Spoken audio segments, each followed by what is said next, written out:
Hi there, and welcome to another interview today. I've got Mick with me, and I am going to be talking to him about his story and ask him the question I ask absolutely everyone. Of course, it's very close to my heart, pun intended, because I had a coronary artery calcium scan of 639. I've also interviewed lots of people that have seen miraculous recoveries and numbers being lowered.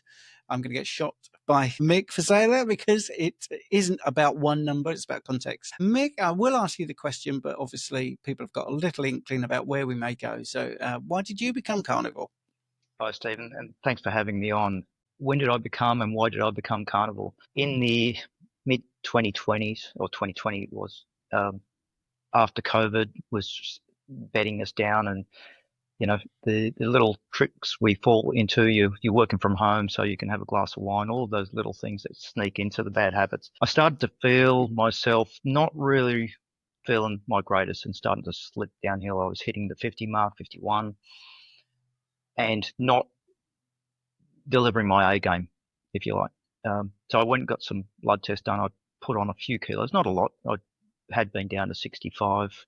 My worst had been 85 decades earlier when I was in my younger years. But I'd crept back up to about 72. Saw the doctor. A few of the initial markers were saying, yeah, you could lose a few kilos and some sugars and whatever else. So I decided to go the way I had previously, calorie controlled, looking at fasting, low fat, managed carbs, protein, all of that. And I lost weight. But as I did that journey, I started to find out about keto. I had not really explored keto in the past, didn't know anything about it. That took me down a rabbit hole. As an engineer, you tend to want to investigate everything you can. And through that journey, I dropped down to about 57 kilo from 72 in about 10, 12 weeks. So I definitely leaned right out. I was running at about 12% body fat, the lightest I've ever been since I was probably a middle high school teenager. As I was going through that journey, I came across Paul Mason talking about a lot of the carnivore benefits, and I thought, again, like everyone else does, this guy's nuts. I liked a lot of what he said, but this whole sticking to meat only was quite out there for me.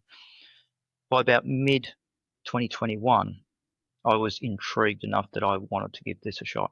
And I'd suffered with psoriasis all my life. It wasn't painful, but it was always there and a bit of a blemish on the skin. I started in June 2020. I had actually seen my GP and said, before I go forward on this, what should I be aware of? What should we be testing before I embark on this so we can monitor? He said, I don't know, but give me a few days. I'll get back to you. He rang me back about 3 days later and said, Mick, I can't find anything on it, and I can't find anything other than a few YouTube videos that say there's nothing that you're going to miss. He wanted to put me in touch with a dietitian. I thankfully declined, given I didn't really expect any positive discussion to go from there. So I embarked on my journey, and things got even better than they were. I actually put back on a few kilos. I went back to about 15% body fat. Nice, comfortable position. I do a lot of travel for work, and the challenge was maintaining that while you're traveling. So I would still have in social atmospheres a low carb beer or a zero carb beer or a glass of wine with colleagues at dinner, but stick to a steak, stick to burger patties if I was traveling, and those sorts of things. But then I would check my bloods and markers regularly. It was one of those things. As an engineer, you like to understand data and unpack it. It was 2023, so I've been doing this for a couple of years at this point, and I thought, well, everything was hunky-dory, going really well.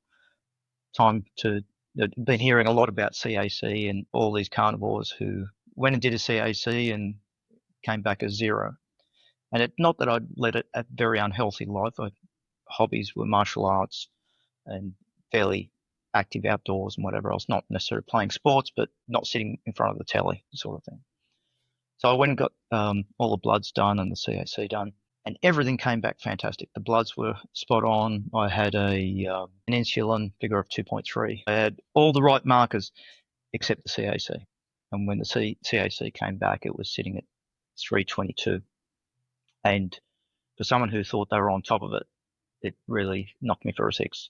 Bit of a reality check. It's something you don't expect, and I'm sure, as you just noted, that you had stark number when you first got it. It gives you a bit of a sense check of where you're at. So that gave me the opportunity. I sat with my GP and he said, tell me the specialist you want to talk to and I'll give you the referral.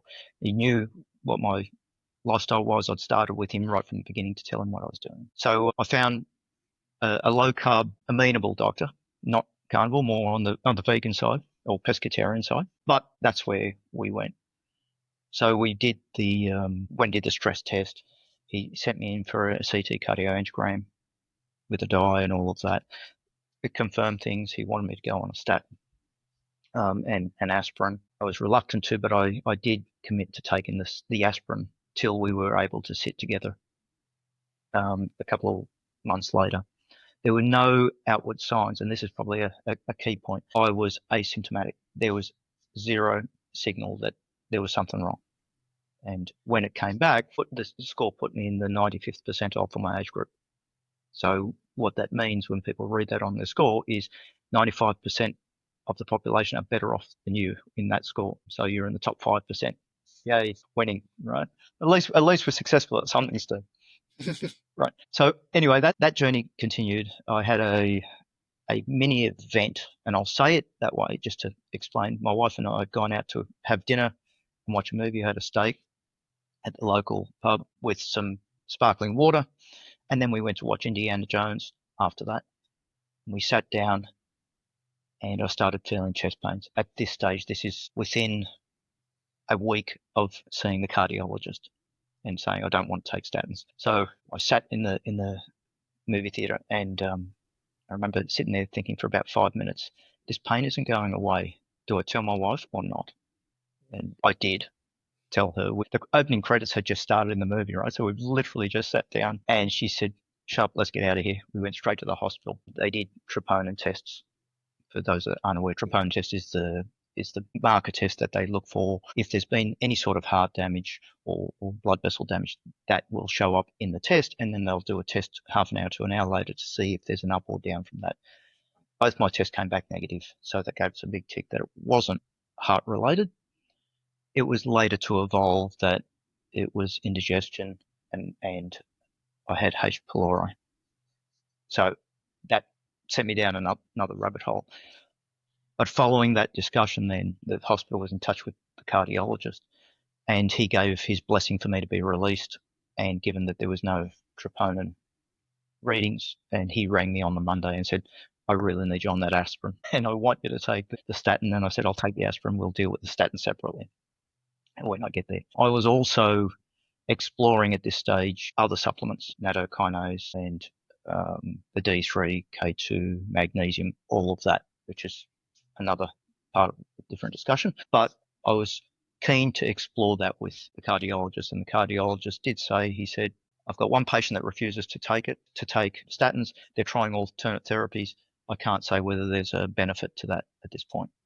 And they were fairly thoughtful in their comments, but definitely guarded in terms of supporting that. There was some confusion as to why I was taking K2, which is an interesting one in that first discussion. Anyway, so when we finally then met in August, so that was June, the next appointment was August, and we went through and I said, right, and now I'm stopping aspirin, and this is the regime I want to do. And there was reluctant support, but they're there to advise, and he was very good that way, saying, I'm here, I'm trying to keep you alive. The data doesn't say that these other supplements give you the results. So it's about stopping the instance of a heart attack rather than necessarily the long game in a lot of ways, and hence the statin. So that's where that got us to. So just talking then briefly in terms of what that meant for me. As an engineer, I like to understand things. And just getting a number, what does a number mean? What's a score mean? It sent me down a little bit of a rabbit hole, and I came up with trying to understand what the CAC gets made up of and the score compilation. And we can talk about it in a sec, but there's volume, there's density, there's a whole heap of factors that come in. But a lot of the time we're just given a number and we think that's the doom and gloom. Well, that number could mean many different things depending on how it's derived and what your state of calcification actually is. So I put myself on a bit of a regime to say, okay, this is a protocol. I want to get to the root cause of what's causing I'll call them insults, and eliminate them. I want to monitor and control as you would with a good experiment or an N of 1. And then every time I want to change something, I'm going to need to do a test to give me a step change differential. And at a high level, my first test was April 23. I did a program to December 23. I wanted to make a change in January 23, so I did that test. And then I continued the next regime till December 24. And I've got those 3 results there with the breakdown, and we can talk to them if you like when we're ready. Do you want to put them on the screen then? Yeah, let's do that. Yeah, I think that's a good idea because it puts the context into this. Because I know we've just said about the numbers, and I just want to make it clear for my viewers, my 639 CAC score was at the beginning of my low-carb journey 10 years ago. I haven't had a rescore, and I do want to do that. Actually, talking to Mick has made me want to do it ever such a lot. So we also do this as an audio. So just for clarity, and I would use your last 2 scores, which is the 14th of the 12th, 2023, and the 17th of the 12th, 2024. The CAC total score has gone from 339 down to 268. So now that's on the screen though. If you want to sort of go into a little bit more detail, that would be great. Yeah, absolutely.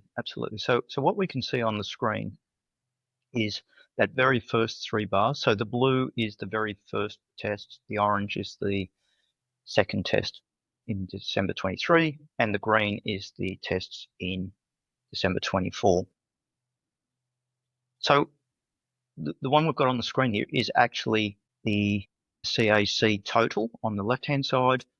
Then I can't, that's the LAD, and this is where I've got most of my calcification. This is only the ones that affected me. Yep. The LAD is the next bar, the other, which is a bucket of bits and pieces, and then the RCA on the right. So what do they stand for, Mick? So the other is, it's interesting on this one here. I'll come back to other. It's the right circumflex, I think, the RCA, which is one of the main arteries. The other, in one of the tests, ended up in different boxes. Steve, they moved it around because they couldn't add up the thing. But the other is the coronary arteries. So we've got the 4 main ones in the coronary arteries, but then there's a whole heap of other bits and pieces. So the other picks up all that other noise. So sometimes your score is just your main 4. In my case, my score included everything. Yeah. And just for the viewers, the LAD is left ascending. Sorry. Yeah. Right. So what about the important one? Yeah. When you think of the heart, you've got coronary arteries. They're arteries that basically supply blood to the heart, and they cover it basically. And you've got them on the left or the right, and they ascend or descend, and that's how we sort of segment the scores, isn't it? That's exactly right. And we'll pull up a slide through this to show how the data might be presented. A lot of the time, you will just get the score. Firstly, it's important to find a lab that will give you the background info as well. The way, for the viewers, a CAC is done, it is a series of CT scans, slices of your heart, and the area of each highlighted white spot, if you like, depending on the color of the brightness of that, is calculated, added, and then all of this gets added up. So it's not just simply here is a number based on what the overall scan is. It's actually built up in single slices. So what that... I'll get the other thing on this. Yeah, it might just help to... I will try and find that. I mean, just for people that are interested, it is amazing that it went up a bit and then it came down. And I'll talk to that as well, right? And that's an important point of this. So let's go to, just go back to the CAC. So in April of 2023, if we look at the total, it was 322, then it went up in December to 339, and then it went down to 268. Yep. But if we look at volume, let's screen share that one. And I'm not going to edit this at all. So if people are thinking, well, this is a bit sloppy, I'm sorry, but I just think it's important to show the actual data on the screen as we talk. And if you're in the audio, I do apologize, and that's why I keep sort of clarifying the numbers for you. So we've now got volume. What does volume mean?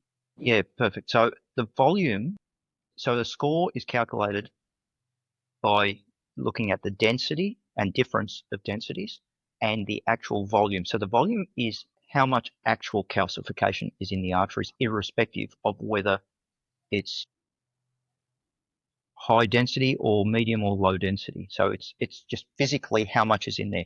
And for me, this is one of the important measures of what we're checking. If you think about a glass of water, is it half full? Is it full? That's volume. How much material is in there? Hmm. How And I heavy think, that material oh, is. sorry, can I just again for the audio people, again, what I find is interesting is the volume here is actually decreasing from April 23 down, even in December, it's gone down in December 23, and then the volume's further down December 2024. So that shows a different trend, doesn't it, to the total? Exactly. So I'll just repeat that.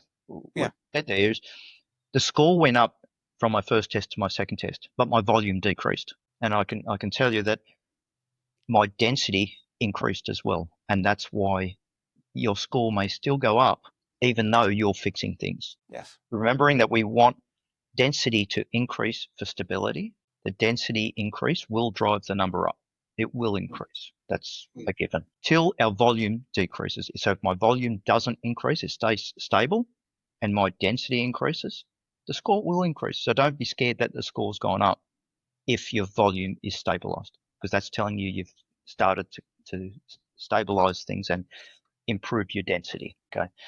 What we see here, as you said, Steve, is that our score went up in the first year and then decreased, but our volume decreased year on year. And the numbers we're seeing there, the first time difference is 8 months, the second time difference is 12 months. And I'll just read out the numbers, the total numbers. We went from a volume of 269 in the April 23 down to 246. This is millimeters cubed, okay, cc's, down to 246. And in December 24, it was down at 199.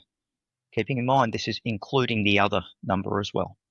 Mm. And you'll notice the detail is all there at the sub levels. The big one, the one I'm most concerned about, was the LAD. The LAD went from 221 to 192 down to 151. And So for the lay person, you are I hate to be like this, but I mean, people like to get to the number of it. You seem to be reversing your CAC score, basically. based on what the data is there, and being very methodical and very specific on it, using the same lab and so on. So there's no third-party errors because different labs, different calibrations and so on. Yeah, and this is another important thing I often stress with bloods. If you can go to the same lab with the same technician and do the same amount of fasting, that's when you get your best data, because everything is as consistent as possible. Next on the screen is mass, which you might want to just sort of give a layman's term of what we're measuring with mass. Yeah, no, That's going down as well. Yeah, sorry. the mass is essentially the weight of our, weight's not quite correct the term. If an engineer hears me say that, they'll shoot me. But for general terms, it's the weight of the plaque that's in there. Now, as density goes up, which is what we said we wanted, mass should go up for the same volume. So what we're seeing here, I didn't get a mass value for the very first test. They didn't provide that. Okay, so what we see on the screen here is the mass between the 2023 December and the mass at 2024 December. It went from 58 milligrams down to 48 milligrams.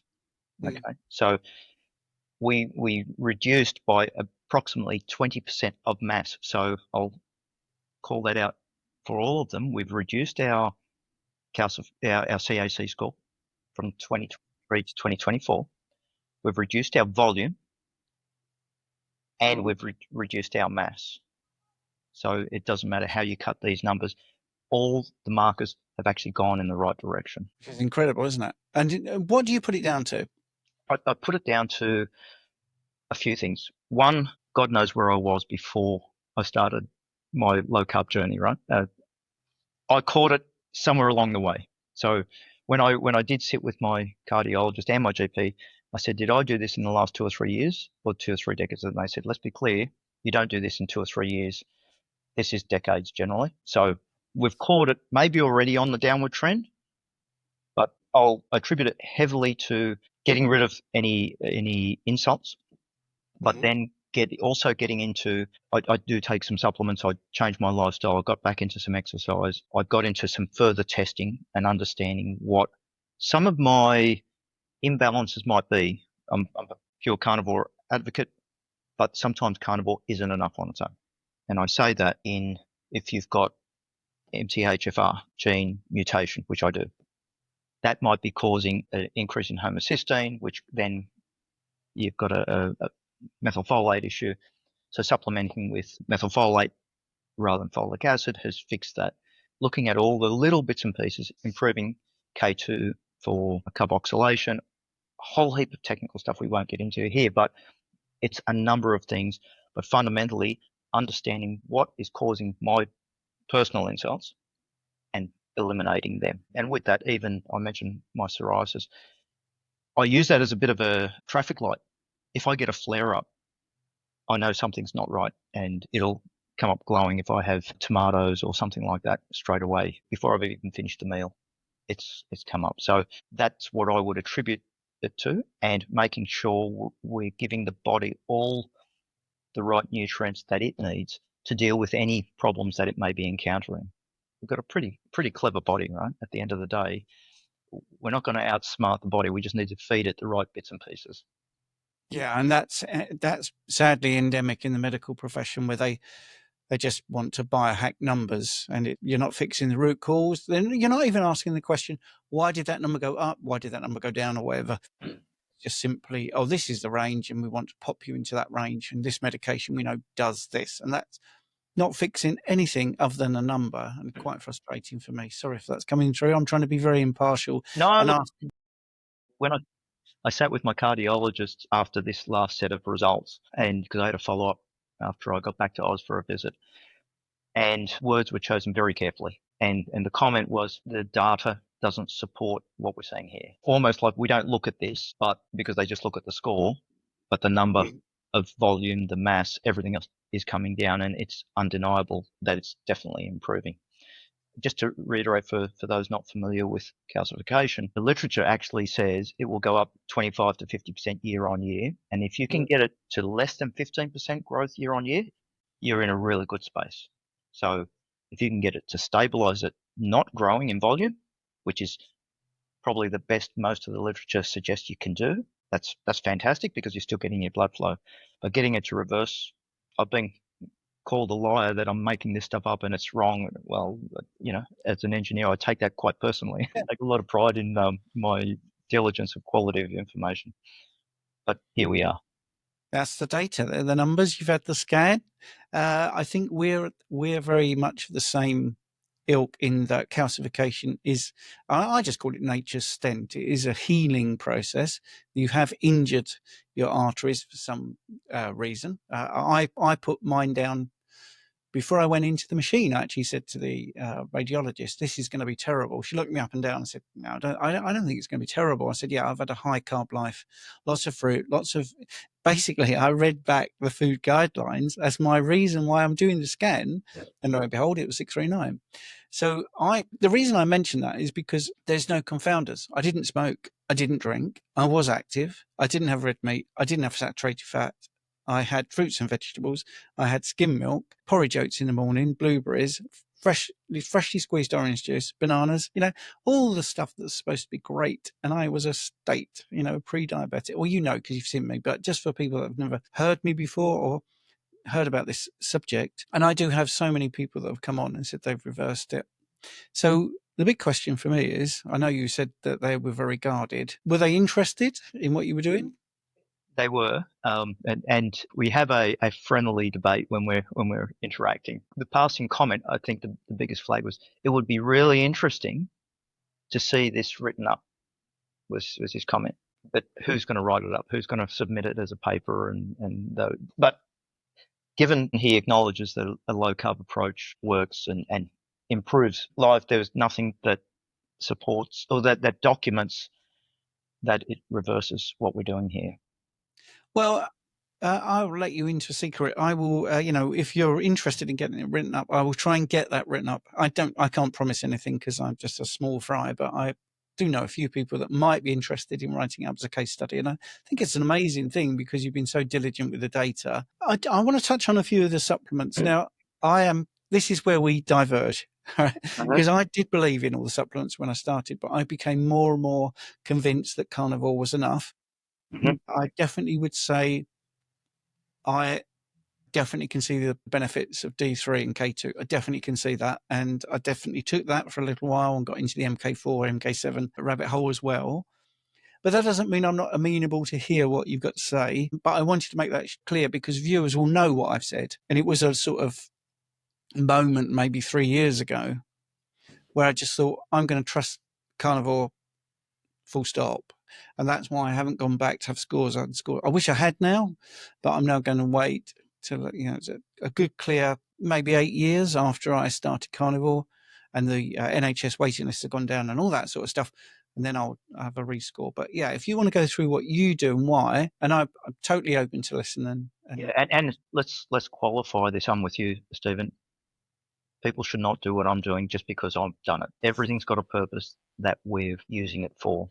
Okay. And I won't get into every piece of the detail here, but I will flag that there's a few people that I've followed and investigated what they were doing. One in particular, so obviously Malcolm Kendrick's work was fantastic. Oh yes, The Clot Thickness is the best book brilliant, around. Absolutely, one of the great eye-opening books there. Linus Pauling and the research and Thomas Levi, who further published that work. There's a group there around the importance of giving your body the right nutrients to create collagen and rectify vessels.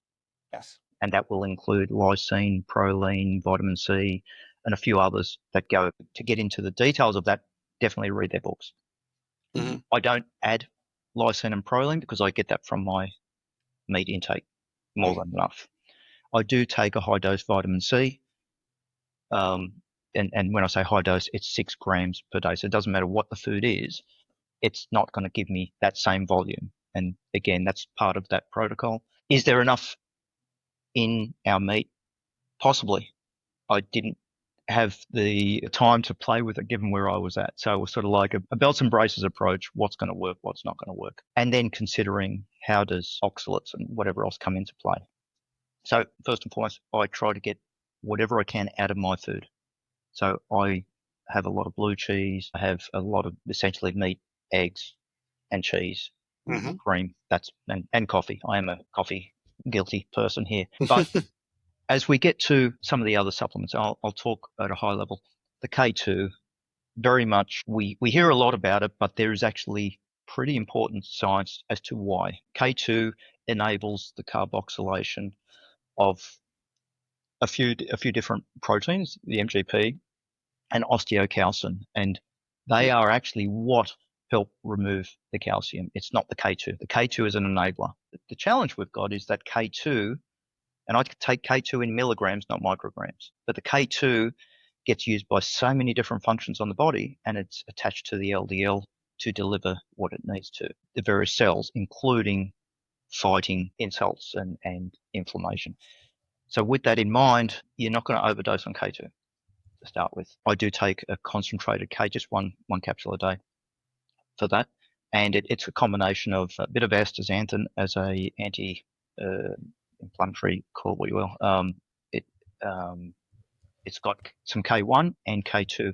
And the reason for that diversity there is it gives a bit of flexibility to the body in crossing the blood-brain barrier and a few other bits and pieces. So you've got a backup plan.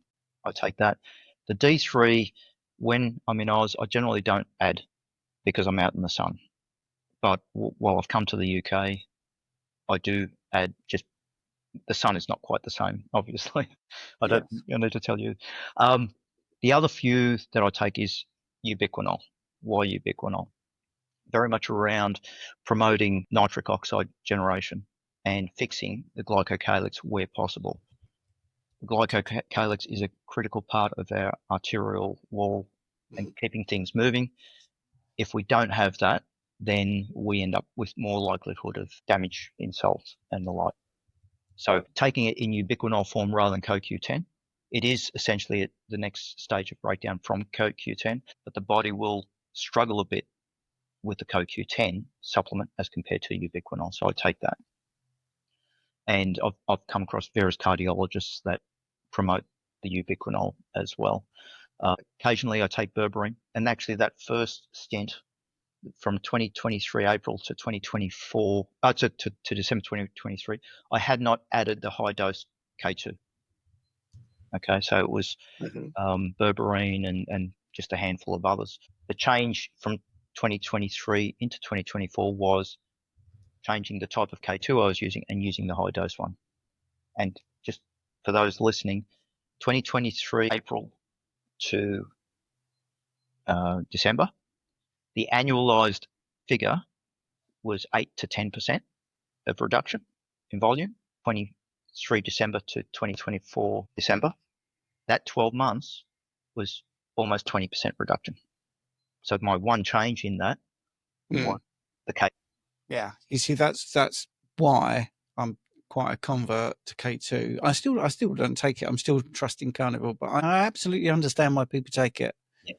And as you say, I mean, I like the fact that as an engineer, you've gone into the fact that K2 is an enabler. It isn't the thing. Like you say, MG protein stopping it getting into the tissue and osteocalcin getting it to the bone is pretty critical. So I think that's pretty good. Sorry, I interrupted when I said I don't. So what else do you take? Sorry. I do take nattokinase. I take 16,000 per day, so 8 in the morning, 8 in the evening. I've been taking that pretty much since all this started.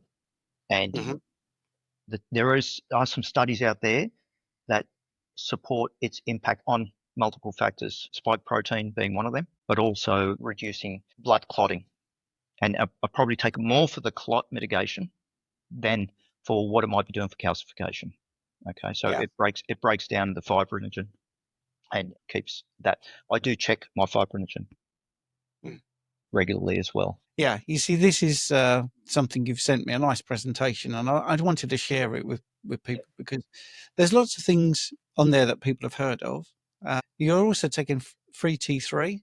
I don't take that, but that's something that the body needs. So I've checked, and this is thanks for the segue there, Steve. These all need a check before you just jump on board. Before, you can't take Federal A. It's an enabler that the cargo, so our system needs a toolkit that's fully loaded, and it's sufficient T3, sufficient magnesium, sufficient CoQ10, vitamin E, C, K2, and so on. But the body may already have this from what you're consuming or your point in life. So it's not just a matter of adding. My omega-3 I get from sardines. Okay. Yeah. The E I take because it actually ties in with the D3 and K2 and all supports LDL dealing with the macrophages as we're trying to deal with insults, which again, that's a level of detail beyond here. But the free T3, I don't supplement. I don't take testosterone. I don't do any of that. And my testosterone figures are actually off the chart of what we would have in Australia. Our upper limit might be 32. I'm at 38. And then you start to get into the whole, how much free testosterone have you got? And all of that is in the ranges that are okay. So I don't need to supplement any of that. It's usually the basic ones for me. Yeah, because you've got that phrase, which I use as well, which is test, don't guess. So, Absolutely. for instance, I get this with iodine. People just take it. And I say, we can do a clearance test. You can find out if you're deficient or not. Yep. I tend to do a 45-minute sort of maximum interview, and we've got to that, which is just shot by. It's a subject that I could talk about forever, and I'm sure lots of people could listen for a lot longer. But you're right in what you said. We're not doctors. We're just talking about our own experience. It's all for education and informational purposes. But these are real things that really happen to people. And the mainstream narrative is difficult to follow.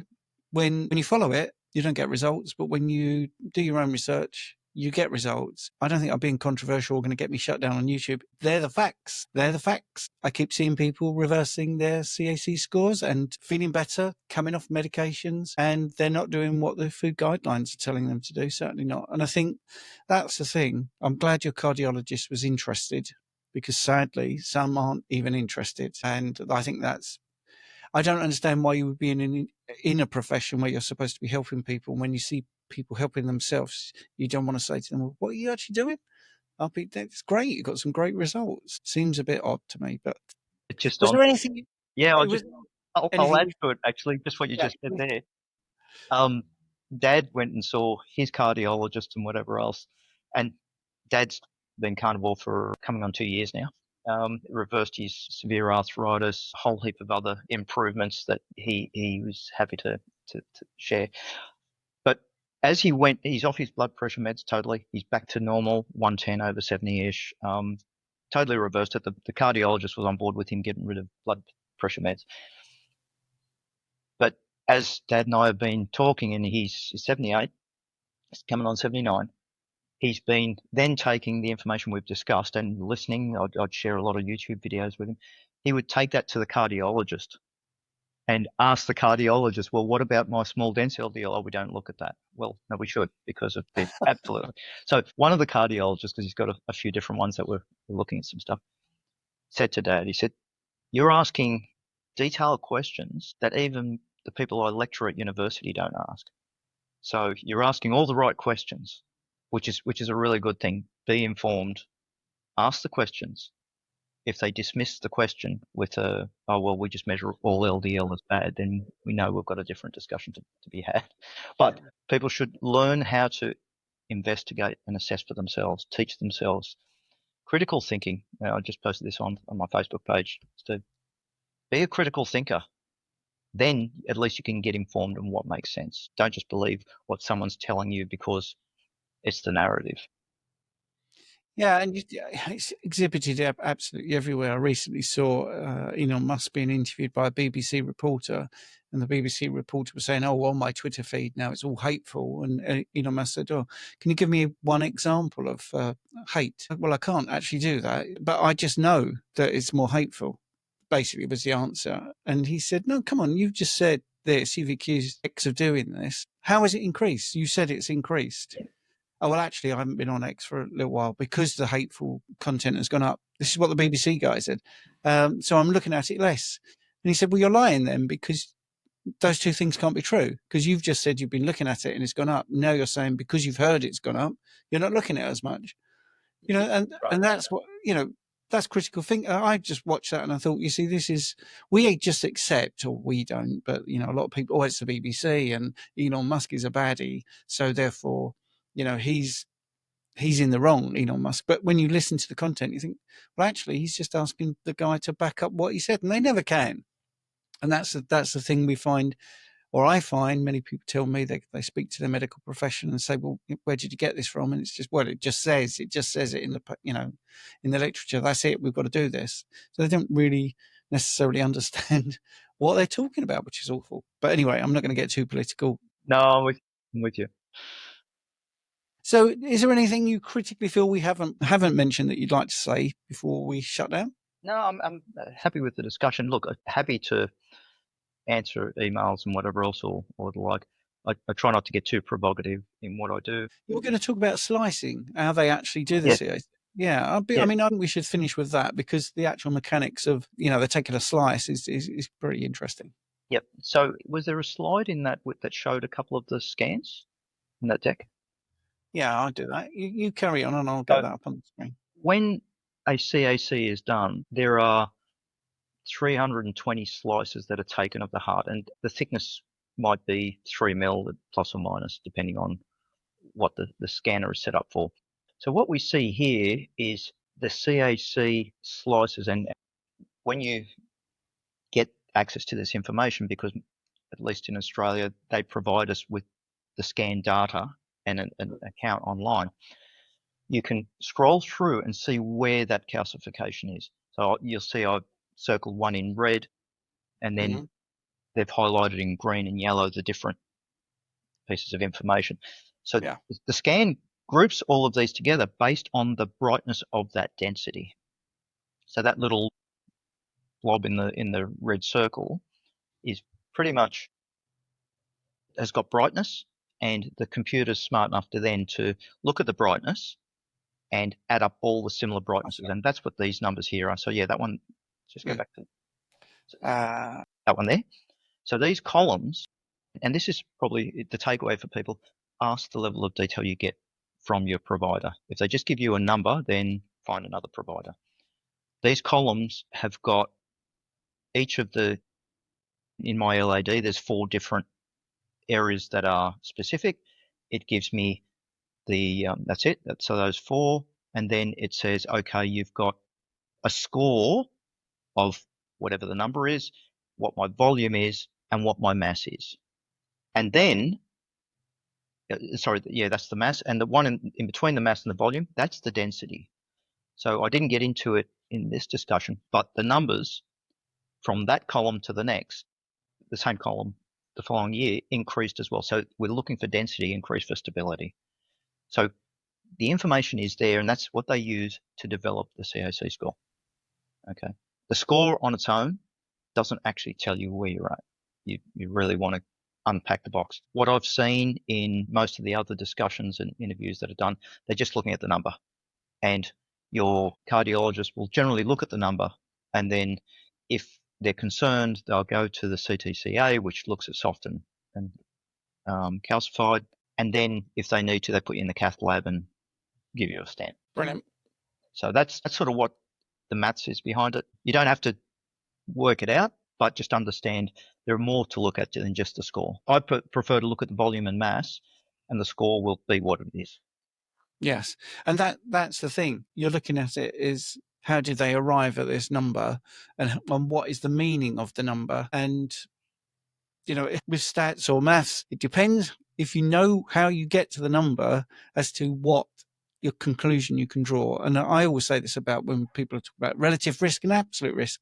They're 2 different numbers, talking about the same set of data, but one can sound shocking and one can sound absolutely insignificant. And I think with the CAC, what is calcium? It is nature's stent. That's what it is in very basic terms. That's what it's doing. I liken it to a scab. Yeah. And this is the other key message, I think, for me. The body has the capability of healing itself. We do it in just about every other part of our body. We get a cut, we scab up, we heal, we get rid of the insult, right? Why not our arteries? Why not other parts of our body healing themselves as long as you remove the insult? Yes. The calcification is a scab, a bit more slower process, but it's a scab to triage the situation. Yeah. And you can reduce it when you take away the injuries, which is exactly or insults, so great. Well, thank you, Mick, for coming on. I've really appreciated it. You mentioned you're on Facebook. If you can just give me all your links, I'll put it in the description, save you spelling it all out. You don't have to do it right now. Yeah, I'll dig that out and send it to you. Yeah. Absolutely. Yeah. And if people have got questions, you're happy to field them. Absolutely. Again, not medical advice, but just what I'm doing and maybe some areas to explore. Yeah. Yeah, absolutely. All right. Thank you for your time. Thanks, Steve.